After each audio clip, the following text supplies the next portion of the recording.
Nagbubunyag bansa sa tagumpay ni Filipino chess Grandmaster Wesley So sa 49 Capablanca Memorial Tournament sa Havana, Cuba.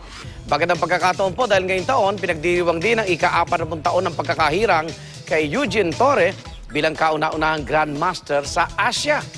Maki-time out muna tayo kay Chino Trinidad. Panibagong tagumpay na naman ang nakamit ng 8th youngest Grandmaster sa kasaysayan ng chess na si Wesley So.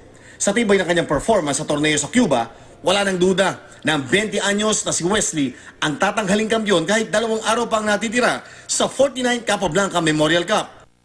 Ngunit bago pa si Wesley, nauna nang nagpabilib ang isang Pilipino sa larangan ng chess. 40 taon na ang nakalilipas. Siya ay walang iba kundi si Eugene Torre, na 21 beses na kumatawan sa Pilipinas sa World Chess Olympiad. Bukod sa kanyang nakamit, ang kanyang nagawa para sa bayan at sa buong Asya ay ang nagbibigay daan para magpursige ang mga susunod na henerasyon ng chess players. Mababa talaga level ng Asian chess. For the reason na bihira rin kasi tayo makapunta sa Europe na kung saan doon nagpa-flourish yung mga malalakas na tournaments kasi mahal nga yung biyahe. Hangad din ng Asia's first Grandmaster na makita ng kasalukuyan at mga susunod na henerasyon na may mga aral sa sports na dapat mai-apply natin sa buhay.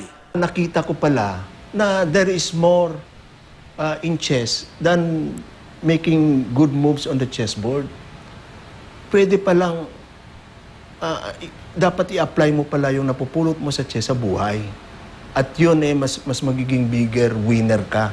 Kung sa larong chess, kailangang protektahan ng hari, may mahalagang bagay din daw sa ating buhay na dapat nating binabantayan. Yung isang magandang king natin, yung integrity. Napakagandang king yan, di ba? Yes. Protect your integrity, your name. Kasi pag na-checkmate yan, ako, mahirap. Chino Trinidad, Nakadutok, 24 oras.